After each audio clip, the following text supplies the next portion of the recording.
a responsabilidade da palavra hoje está comigo, confesso a vocês que ainda não tinha sido inquietado pelo Espírito Santo de qual mensagem trazer. Mas nos últimos 4 dias, Deus falou, leva isso. Que é isso que você precisa falar para a tua igreja e falar também com você. É a respeito das nossas escolhas. E quando eu vi a lista da equipe de louvor, falei, glória a Deus, como Deus é maravilhoso. Por isso que eu falei, canta mais um. Eu preciso ouvir mais uma vez esse Deus maravilhoso que nós temos. Depois, se quiser, a gente canta de novo, não tem problema. Não tem problema, mas os louvores que nós cantamos, nós declaramos que amamos esse Deus. E se nós declaramos que amamos, é Ele que temos que escolher. Aí está o grande desafio. Eu vou discorrer de vários temas, vários textos da Bíblia, mas o foco maior está em um versículo que é 1 Reis 18, 21. Ele está focado, aí começa o nosso grande desafio. Então, se você que está em casa, 1 Reis 18, 21. Se você ainda tem dúvida, eu acho que talvez seja esse o momento de esclarecer as dúvidas e fazer a nossa escolha. A palavra de Deus diz assim, nesse versículo pequeno: então Elias se chegou a todo o povo e disse: até quando cocheareis entre 2 pensamentos? Cocheareis é oscilarão, duvidarão ou ficarão indecisos. Entre 2 pensamentos? Se o Senhor é Deus, segui-o. Mas se Baal, seguiam. E o povo fez o quê? O povo, porém, não lhe respondeu nada. Isto é um aprendizado para nós. Será que nós, enquanto aquele povo, também não iríamos responder nada?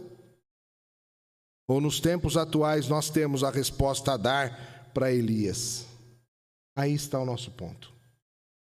Porque Jesus também disse em Mateus 6:24, ninguém pode servir a 2 senhores, porque ou há de aborrecer-se de amar ao outro, ao outro, ou se devotará ou se dedicar a terá que desprezar o outro. Não podeis servir a Deus e às riquezas. Então, quando a gente cantou aqui, glória a Deus por suas maravilhas, que o nosso Deus é soberano, ele tem que ser. Porque nós declaramos aqui, falei para a gente no início, vamos louvar ao Senhor com o nosso coração. Então, se a gente com os nossos lábios disse, nosso Deus é soberano, ele tem que ser soberano. Ele não pode ficar cocheando no nosso pensamento. Sabemos que em tudo na nossa vida nós precisamos do quê? Escolhas.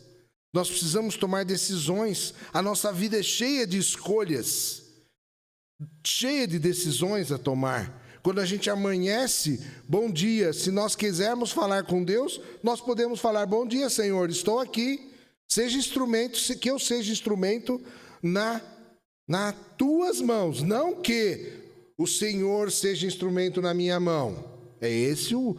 Nós não podemos discorrer desta forma para o nosso Deus. Senhor, eu quero ser instrumento nas tuas mãos.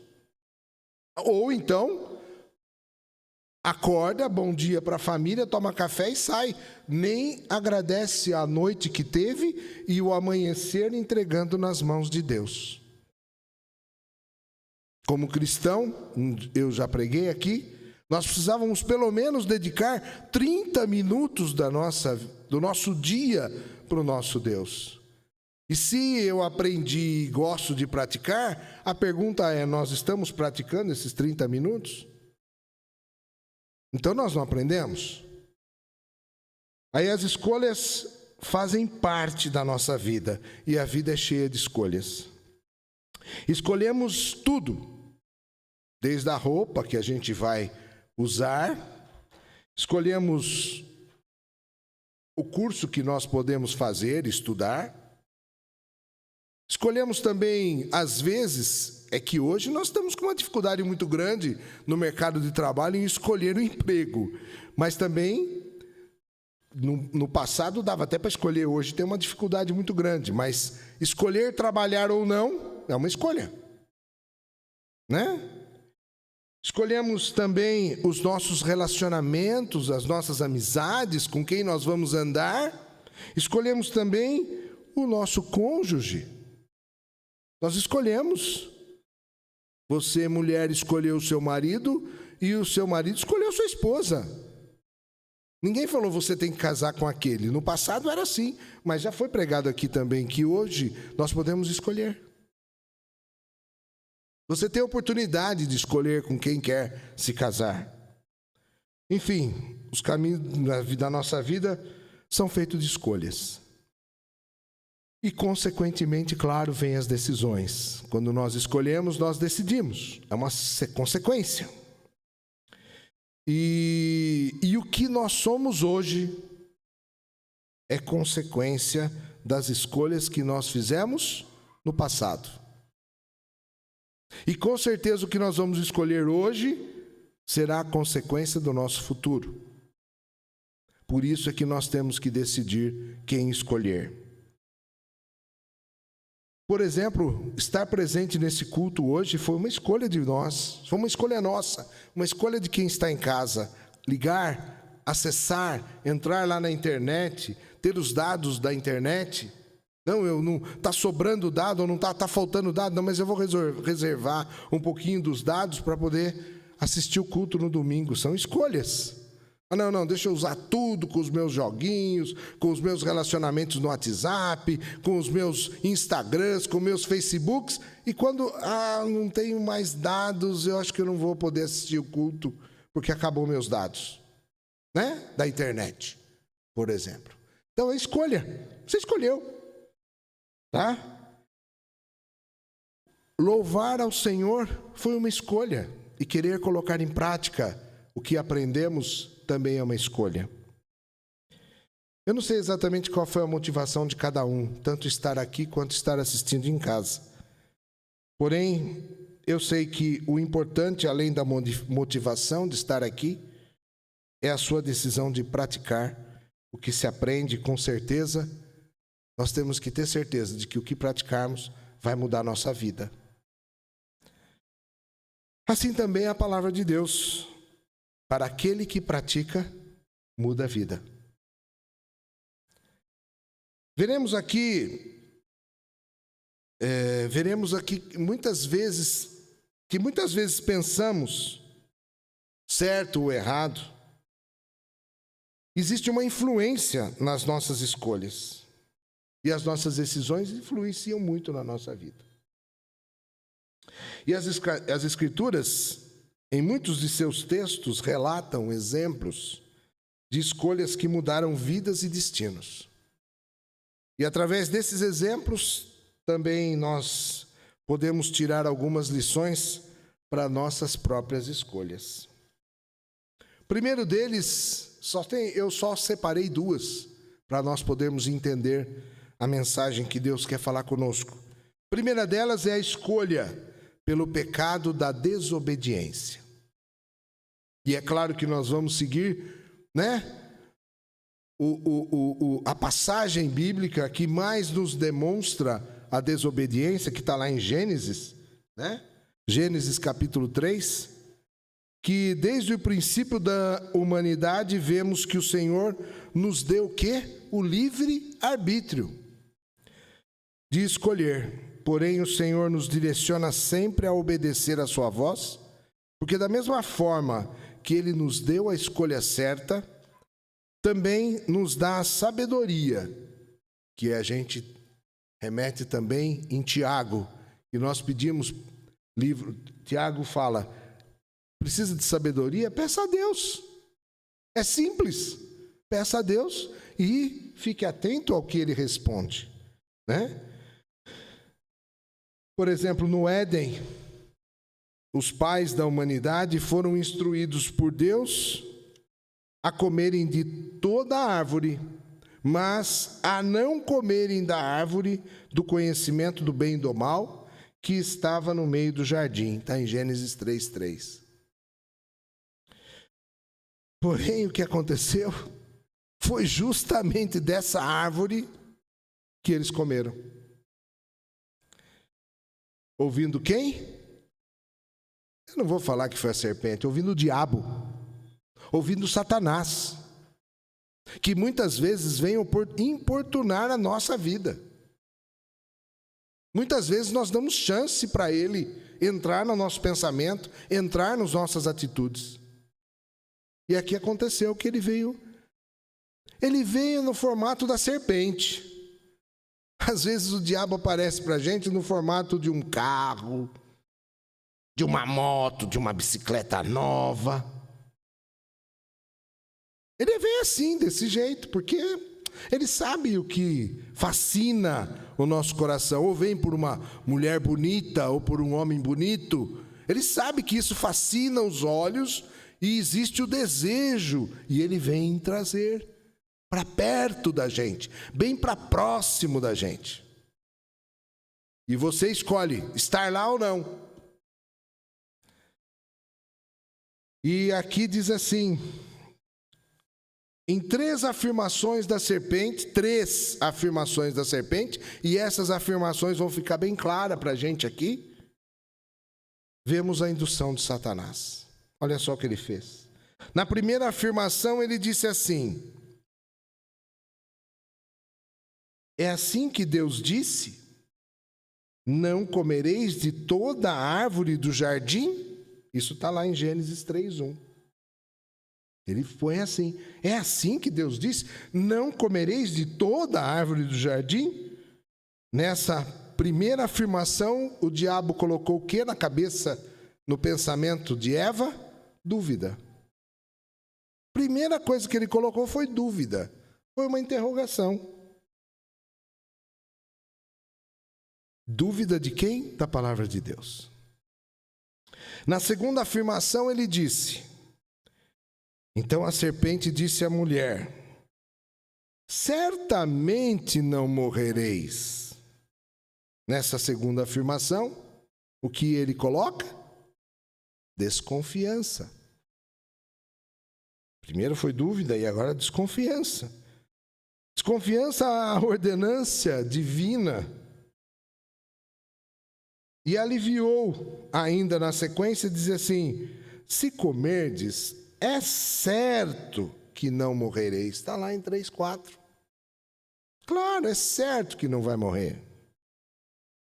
Muitas vezes as bandejas que o inimigo oferece visa nos ludibriar, nos enganar e desconfiar de Deus, para que não obedeçamos.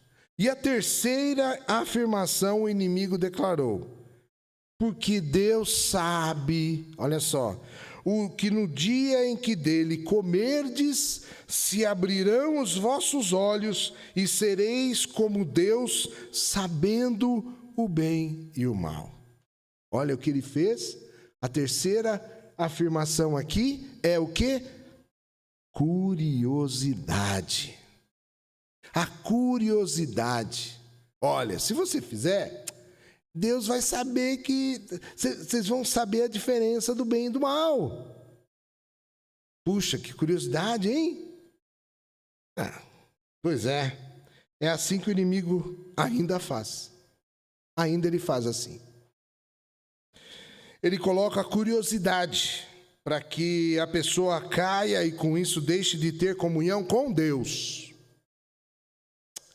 Vou experimentar. Uma tragadinha de um cigarro, vou experimentar. Uma bebidinha alcoólica, vou experimentar, eu sou jovem, os meus amigos experimentam. É aí onde começa. Onde começa toda a procura, todo o descobrimento, é na adolescência, na juventude, porque a criança ainda é inocente. Mas em toda a descoberta da adolescência, o convívio com outros comportamentos, o convívio com outras pessoas que não estão convictas de que Deus é soberano na vida, e aí é só experimentar. Curiosidade. Entrei por curiosidade, eu fui assim. Eu entrei para a curiosidade para fumar. Eu entrei na curiosidade para beber. Como é isso? Foi assim. E descobri que essa comunhão com Deus foi falha. Então nós temos 3 fases de tentação e do pecado.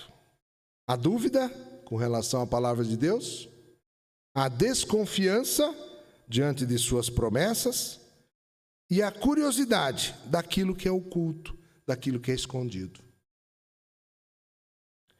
Através disso, o diabo introduziu na humanidade o quê? A incredulidade e a desobediência.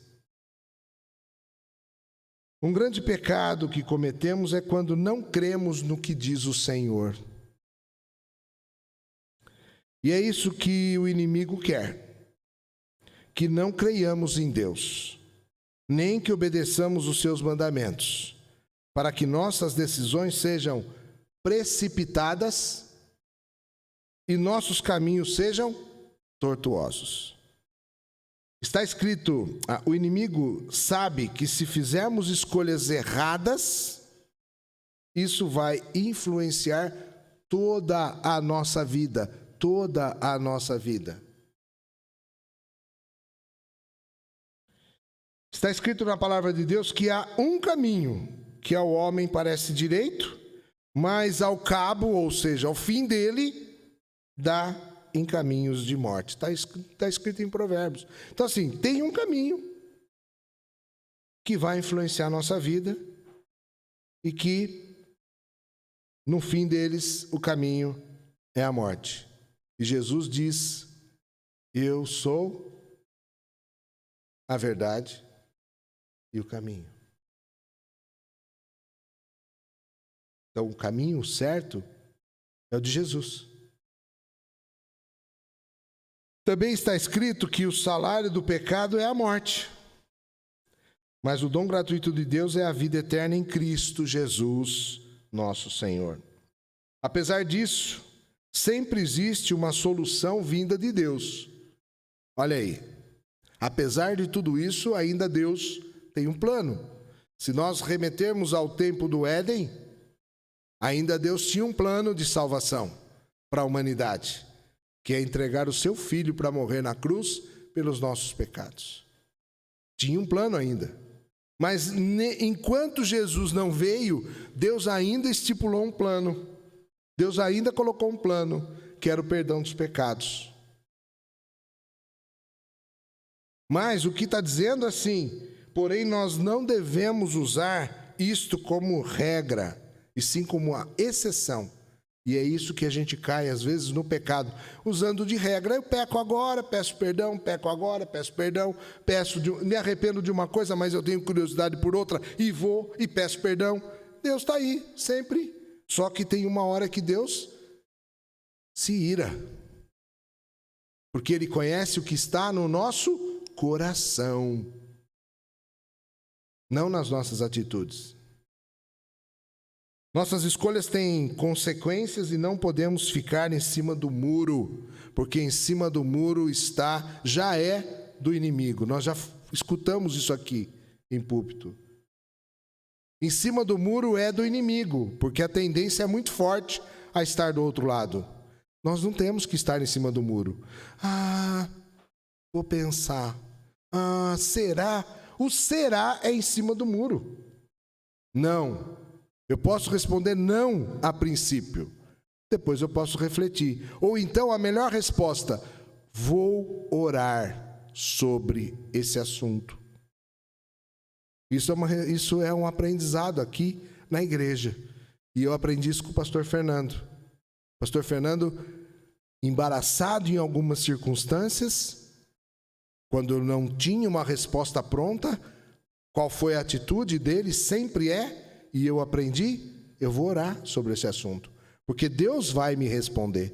É a esse Deus que eu terei resposta. E assim diz também, e Deus nos deu o livre-arbítrio, embora sempre tendenciamos a escolher o errado e também a pecar. Devemos decidir em que caminho devemos seguir e a quem nós iremos servir.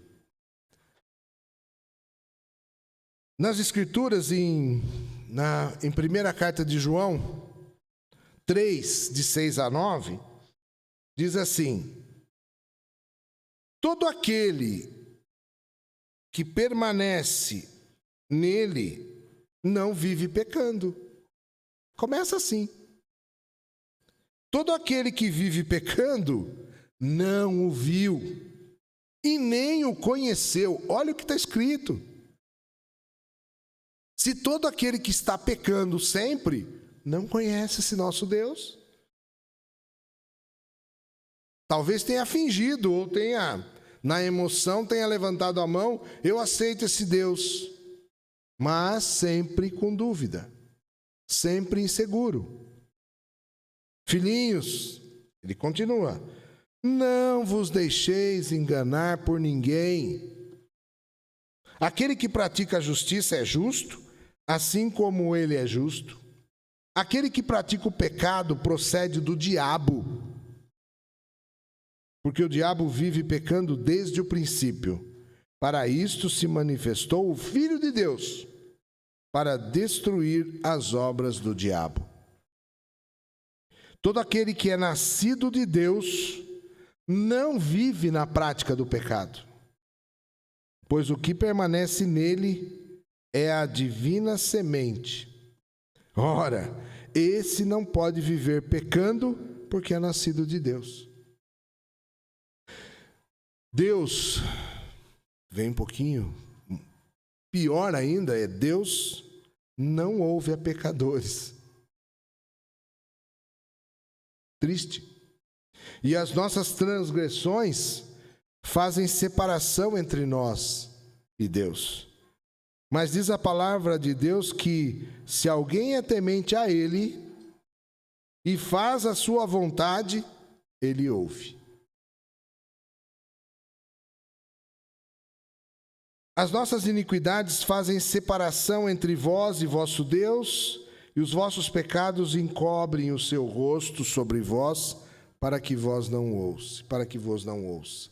Então veja, as nossas transgressões, vamos dizer na palavra mais moderna, tapa o ouvido de Deus. Deus deve fazer assim, não.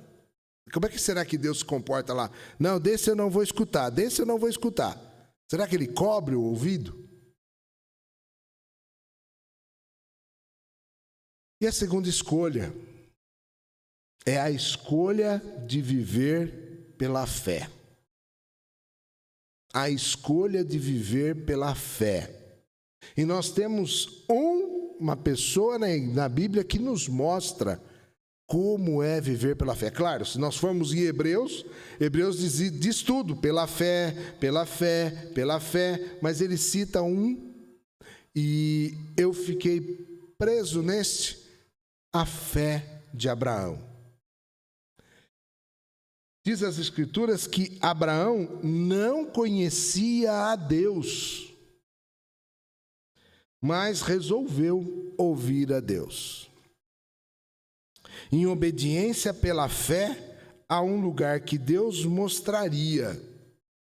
Diz as Escrituras que pela fé Abraão, sendo chamado, obedeceu, saindo para um lugar que havia de receber por herança, e saiu, sem saber para onde ia, né? Deus quer que façamos a sua vontade, indo a um lugar que Ele deseja. Ele deseja, não nós desejamos. Na verdade, Deus tinha um propósito na vida de Abraão. E Deus tem um propósito na sua vida, meu irmão. Deus tem um propósito na minha vida. Na vida de todos, na vida que você está em casa. Deus tem um propósito para você. Deseja que saiamos da nossa zona de conforto? Claro, pronto, já começou a me atrapalhar. Sou obrigado a sair da minha zona de conforto, como Abraão saiu, para poder seguir a Deus. Ai, meu Deus, como é que é isso, hein? Vou ter que abrir mão de algumas coisas para seguir a Deus? Sim. Diz as Escrituras que Abraão não duvidou de Deus, mas foi fortificado na fé, dando glória a Deus. Deus não se agrada daqueles que retrocedem ou que ficam em cima do muro, que a gente já disse. Pois assim diz a palavra de Deus, mas o justo viverá pela fé. Se ele recuar, a minha alma não tem prazer nele. Assim diz o Senhor. Abraão estava certíssimo de que aquele que lhe prometera, ou seja, o Deus, também era poderoso para fazer. Deus não somente promete, mas cumpre as suas promessas. Ele é fiel em todas as suas promessas. O único detalhe é que às vezes nós somos muito imediatistas e queremos acreditar em Deus e receber a promessa já, sem ter a paciência. Nós temos que aprender a esperar no Senhor. Porque quantas são as promessas de Deus, tantas tem nele o sim. Porquanto também por ele é o amém para a glória de Deus. Está lá, 2 Coríntios 1:20. Diz que a palavra nenhuma falhou de todas as duas palavras que o Senhor falara. Está lá em Isaías também. Muitas vezes as nossas escolhas exigem renunciar algo. Renunciar o prazer, eu acho que é uma das piores renúncias que temos que fazer. Aos desejos e prazeres. Em compensação, no Novo Testamento, nós temos um exemplo do jovem rico que queria seguir com fé em Jesus. Ele acreditava em Jesus. Ele acreditava. Ele tinha fé, ele acreditava em Jesus. Mas não quis abdicar de sua riqueza. Ele acreditava em Jesus, mas ele não quis se abdicar das riquezas. Nós acreditamos em Jesus? Estamos dispostos a abdicar dos nossos desejos, das nossas vontades próprias? E Deus ainda fala: se alguém quer vir após mim, a si mesmo se negue, tome a sua cruz e siga-me. Então eu tenho que me negar.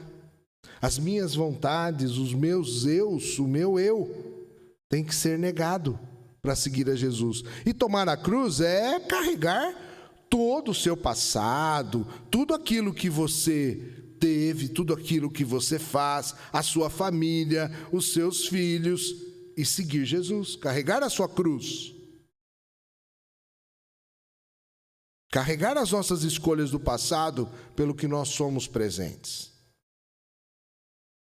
Era como se quisesse dizer assim: se você tem fé, abdique de sua própria vida e siga e venha viver a minha vida junto com você. Pelo menos o jovem rico tomou uma decisão. Ele não quis seguir Jesus.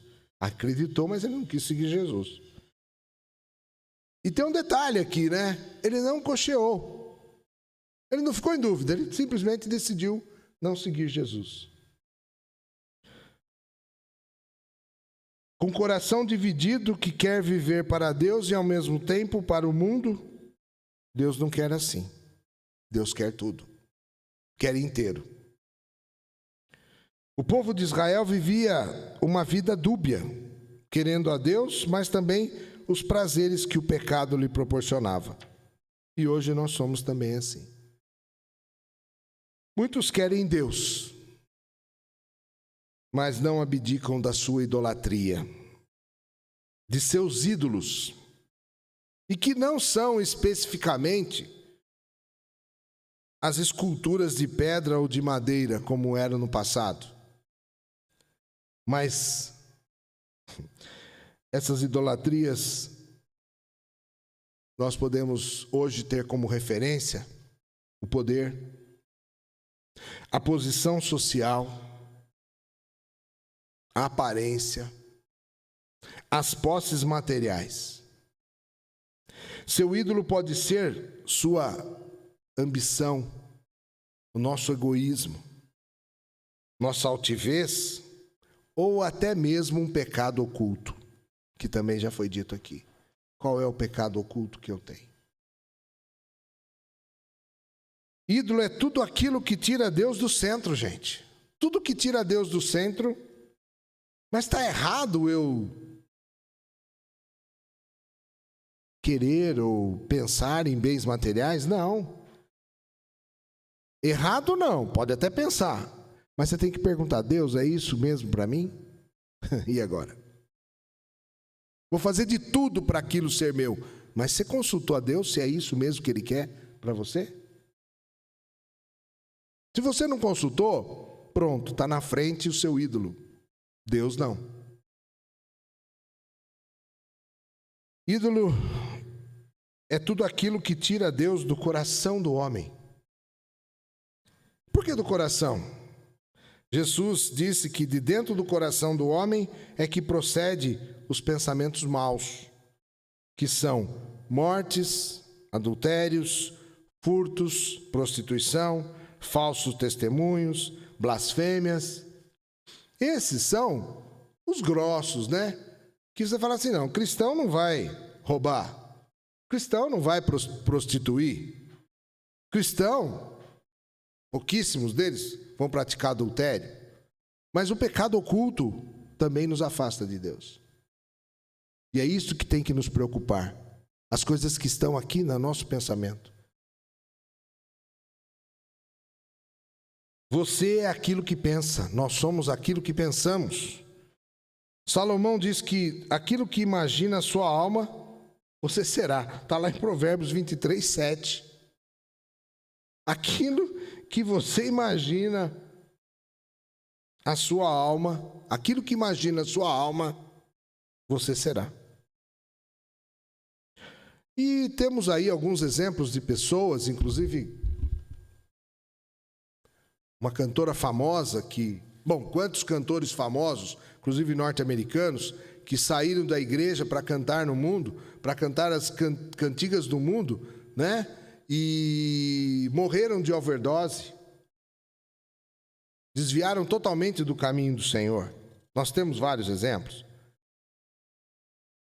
Tiago diz que aquele que tem ânimo dobre, que fica entre dois pensamentos, ele é simplesmente inconstante em todos os seus caminhos. Olha só, está lá, Tiago 1:8. Aquele que pensa, tem dois pensamentos, ele é inconstante em todo o seu caminho, em toda a sua trajetória de vida. Puxa vida, eu não tinha pensado dessa forma. Em toda a sua trajetória de vida, se você fica entre dois pensamentos, toda a trajetória de vida está comprometida. Diz também que a amizade do mundo é inimiga de Deus. Se você é amigo do mundo, é inimigo de Deus. O próprio Tiago recomenda largar de uma vida dupla, de uma vida enganosa. Diz o apóstolo assim, Tiago 4:8: achegai-vos a Deus, e Ele se chegará a vós. Alimpai as mãos, pecadores, e vós, de duplo ânimo, purificai os corações. Se nós acreditamos na palavra de Deus, nós temos que começar a pensar em Deus e não ter duplo ânimo, porque aí sim o coração fica purificado e Deus vai se agradar de nós e Deus vai nos atender. Por isso devemos deixar de muitas vezes sermos inconstantes, agitados por ventos desse mundo. Devemos ter um só pensamento, que é Deus. Paulo diz, isso é muito legal, porque, olha só, Paulo fala em Colossenses e ainda fala em Filipenses. Paulo fala assim, pensai nas coisas que são de cima e não das coisas que são da terra. Está em Colossenses 3:2. E também ele fala em Filipenses 4:8, quanto ao mais, irmãos, tudo que é verdadeiro, tudo que é honesto, tudo que é justo, tudo que é puro, tudo que é amável, tudo que é de boa fama, se há alguma virtude e se há algum louvor, nisso pensai.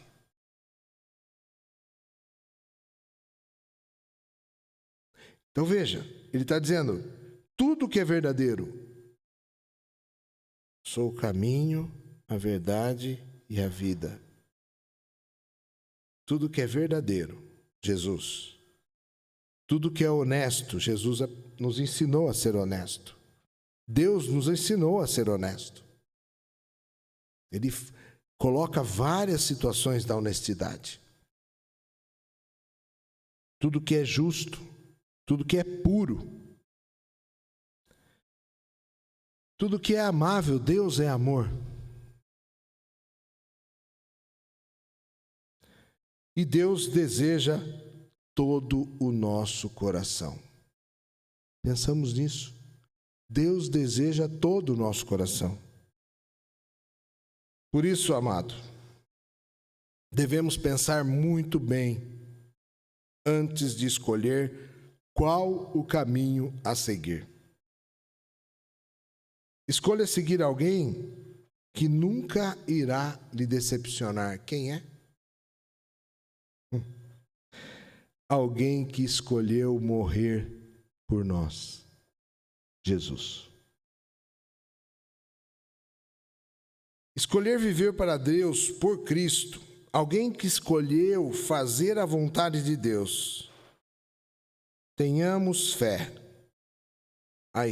e escolher seguir sem reservas a Jesus. Como o próprio Tiago nos ensinou, peçamos sabedoria a Deus. Se nós pedirmos a sabedoria de Deus e tivermos a dedicação do pensamento em Deus, devemos confiar nele. Aí a nossa escolha está certa. E um exemplo que nós temos é Maria. Maria escolheu a melhor parte. Que façamos também como ela um exemplo. E Abraão também de seguir a Deus. Abraão confiou tanto em Deus que ele no caminho sabia que Deus ia providenciar o sacrifício, que não era o seu filho, mas ele tinha certeza. E ele não tinha medida se ele ia ou não colocar o filho. Ele simplesmente acreditou.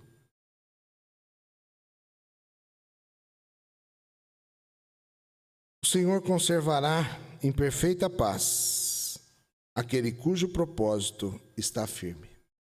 Isso está em Isaías 26:3. Amado, era esse o recado que Deus tinha para nós. Que nós não fiquemos em dúvida, que nós saibamos escolher, que nós possamos estar escolhendo o melhor. E nós já sabemos aqui que o melhor é Deus. e que o caminho a seguir é Jesus. Que o nosso coração esteja pronto para ouvir e sentir a presença desse Deus maravilhoso. E que nenhum mal, nenhum outro pensamento venha na nossa mente. Não haja divisão, não tenha pensamento dobre. Eu convido agora vocês a curvarem a fronte, para nós podermos falar com esse Deus que é soberano. Eu vou chamar a igreja, vou chamar a equipe de louvor aqui à frente, para dizer: glória a Deus. Nosso Deus é soberano. É nele que nós temos que confiar. É nele que nós temos que acreditar. É nesse Deus. Santo e bendito Deus, obrigado, Pai, pela tua mensagem. Obrigado por fazer de mim um instrumento teu e por ter tocado meu coração para trazer essa mensagem. Perdoa, Pai, os meus pecados e os pecados de todos nós, para que nós possamos, Pai, estar tomando uma atitude daqui para frente e termos o pensamento sempre voltado para o alto. Nós cremos, Pai, que o Senhor realmente é o nosso Deus, é o nosso soberano e que reina em nosso meio. E queremos que o Senhor reine não só no nosso meio, Pai. Nós desejamos que o Senhor reine no nosso pensamento, no nosso agir, no nosso falar, Pai. Glória a Deus por isso. Ó, Pai, as tuas maravilhas são presentes em todo instante. Podemos desfrutar de toda essa maravilha que o Senhor criou. E que nós possamos mais fazer o certo e errar cada vez menos, porque assim nós sabemos que te dará prazer. Sê conosco, por mais as intercessões que vamos ter nesse momento na nossa igreja, mas acima de tudo, que este louvor que nós vamos novamente cantar toque os nossos corações e que o Senhor realmente adentre ao céu como aroma suave a este Deus soberano maravilhoso que tu és. Assim seja, Pai, e oramos em nome de teu Filho Jesus. Amém.